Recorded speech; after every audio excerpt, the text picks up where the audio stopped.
Aku, Andika, tidak pernah menyangka hidupku akan berubah drastis setelah kejadian itu. Aku adalah seorang pria biasa, bekerja sebagai seorang arsitek di sebuah perusahaan ternama di Jakarta. Kehidupanku bisa dibilang biasa saja. Aku memiliki seorang istri yang sangat kucintai, Sinta, dan 2 orang anak yang menjadi sumber kebahagiaanku. Keluargaku adalah keluarga yang harmonis. Aku dan Sinta selalu berusaha untuk memberikan yang terbaik bagi anak-anak kami.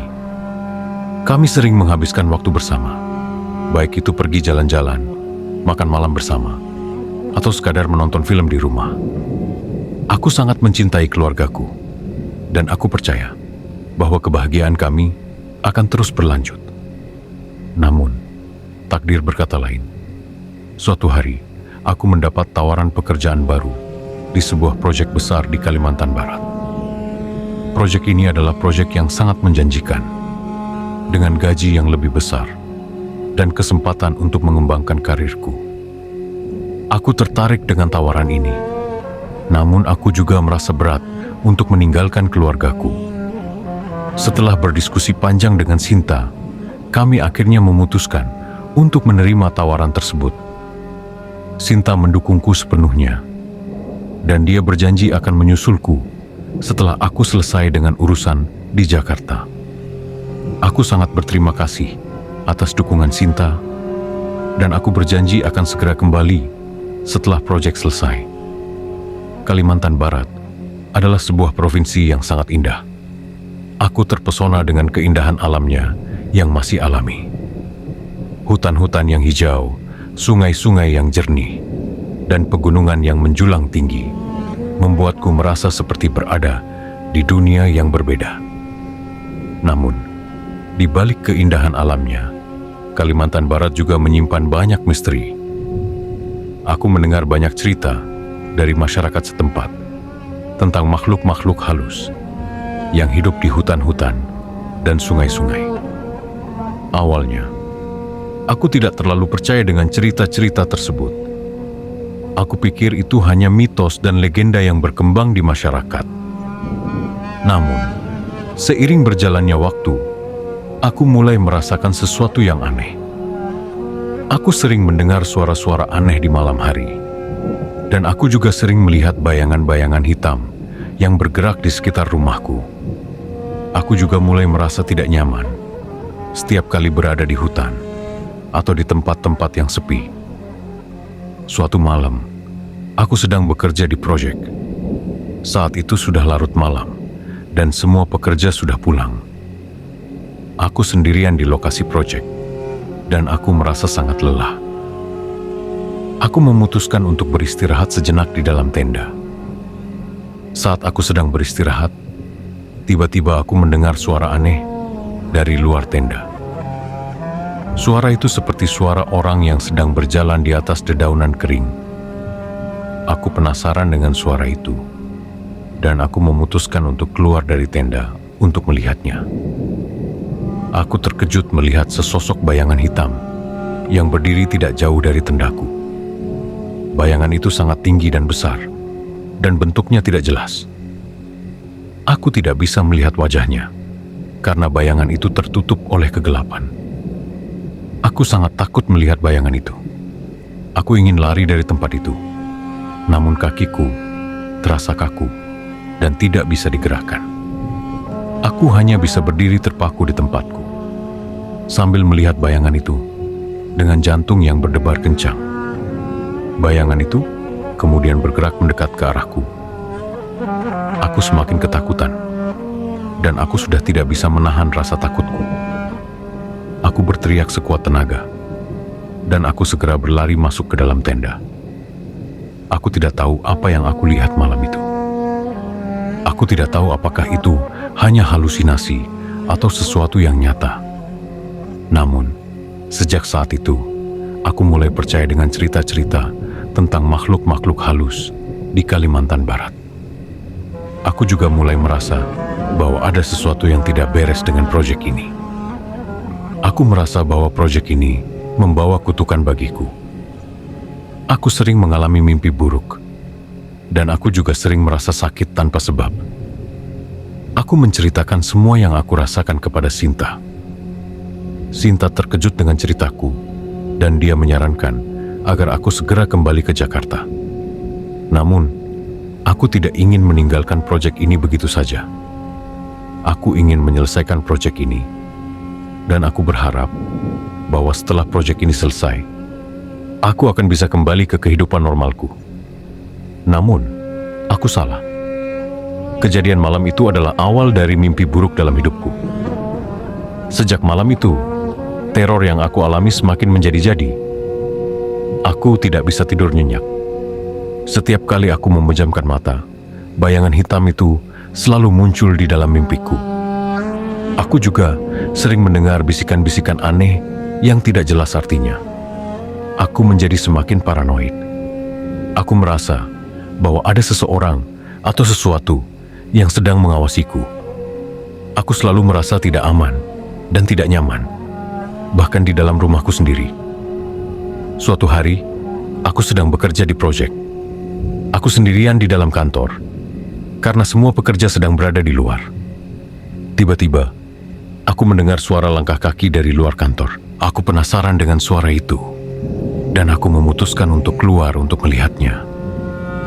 Aku terkejut melihat sesosok wanita yang berdiri di depan pintu kantor. Wanita itu sangat cantik, dengan rambut panjang hitam dan mata yang indah. Namun, ada sesuatu yang aneh dengan wanita itu.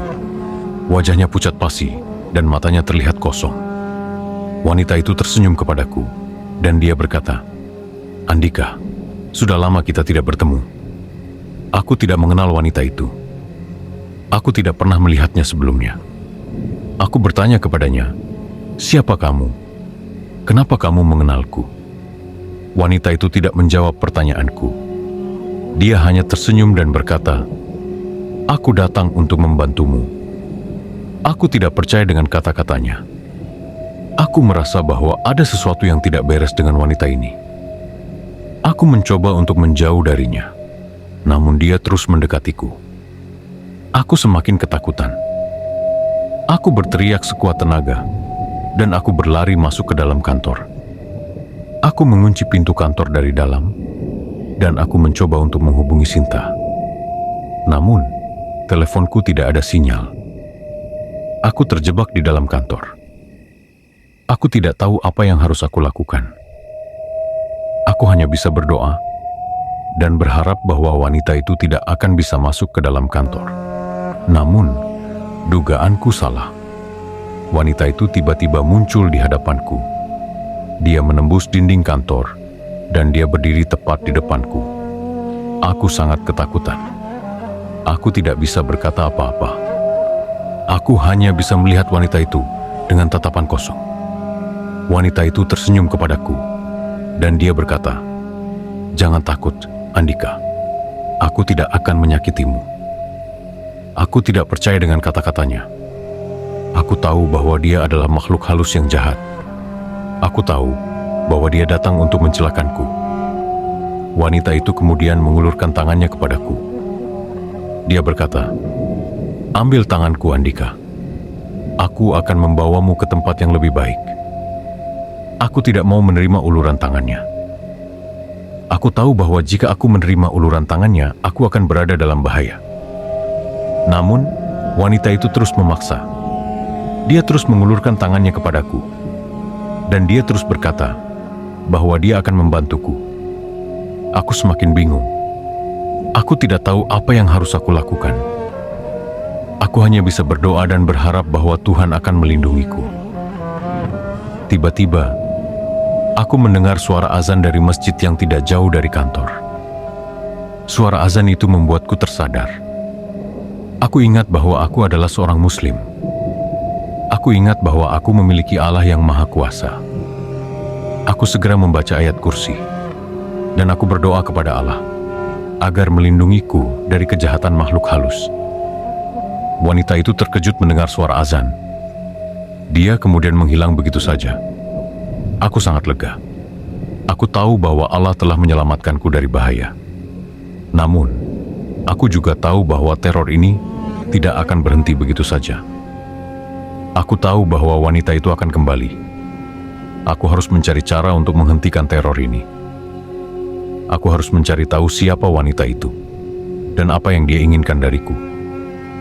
Aku memutuskan untuk kembali ke Jakarta. Aku ingin mencari bantuan dari orang-orang yang aku percaya.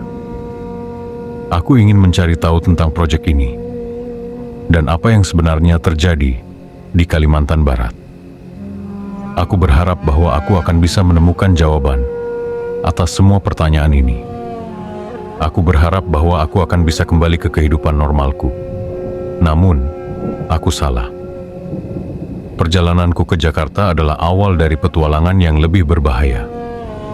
Setibanya di Jakarta, aku langsung menuju rumah Sinta. Aku sudah tidak sabar ingin bertemu dengan istri dan anak-anakku. Aku merindukan mereka. Namun, ketika aku sampai di rumah, aku tidak menemukan siapapun. Rumah itu terlihat kosong dan sunyi.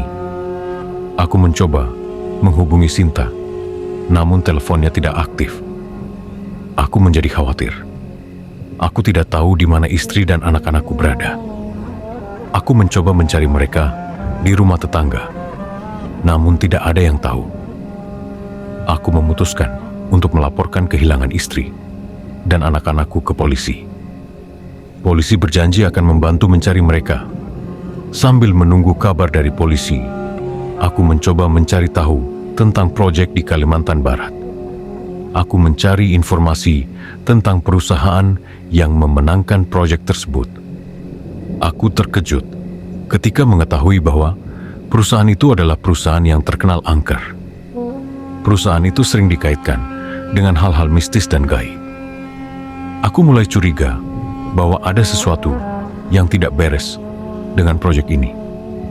Aku merasa bahwa proyek ini ada hubungannya dengan menghilangnya istri dan anak-anakku.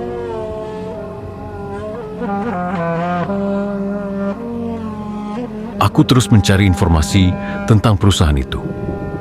Aku menemukan bahwa perusahaan itu memiliki banyak musuh. Banyak orang yang ingin menjatuhkan perusahaan itu. Aku berpikir bahwa mungkin saja istri dan anak-anakku diculik oleh musuh perusahaan itu. Mereka mungkin ingin menggunakan istri dan anak-anakku sebagai sandera untuk menekan perusahaan itu. Aku tidak mau tinggal diam. Aku harus mencari cara untuk menyelamatkan istri dan anak-anakku. Aku harus mengungkap misteri di balik proyek ini. Aku memutuskan untuk mencari bantuan dari seorang paranormal. Aku berharap bahwa paranormal itu bisa membantuku menemukan istri dan anak-anakku.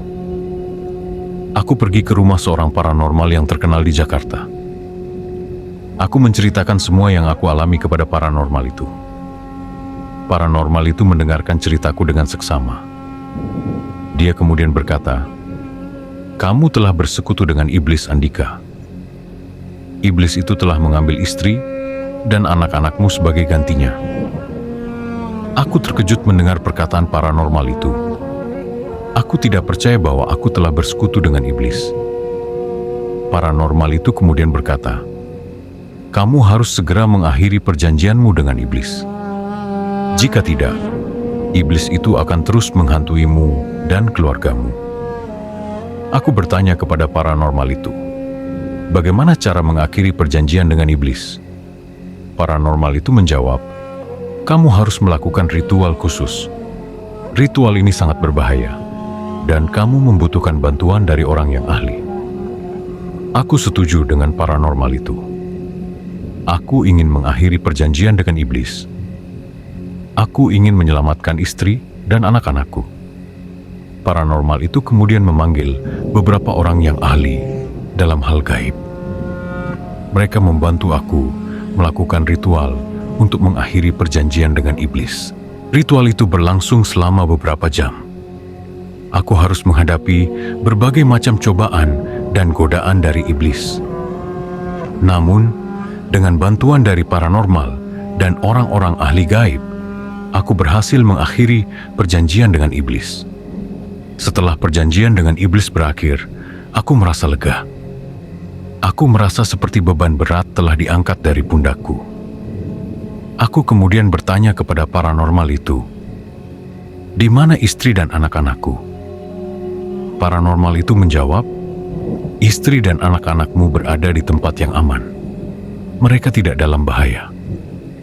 Paranormal itu kemudian memberitahuku di mana istri dan anak-anakku disembunyikan. Aku segera pergi ke tempat itu dan menemukan istri dan anak-anakku dalam keadaan selamat. Aku sangat bahagia bisa bertemu kembali dengan istri dan anak-anakku. Aku berjanji tidak akan pernah lagi bersekutu dengan iblis. Aku belajar dari pengalaman ini. Aku belajar bahwa keserakahan dan ambisi bisa membawa petaka bagi kehidupan seseorang. Aku juga belajar bahwa keluarga adalah harta yang paling berharga. Aku akan selalu menjaga keluargaku dan melindunginya dari segala macam bahaya.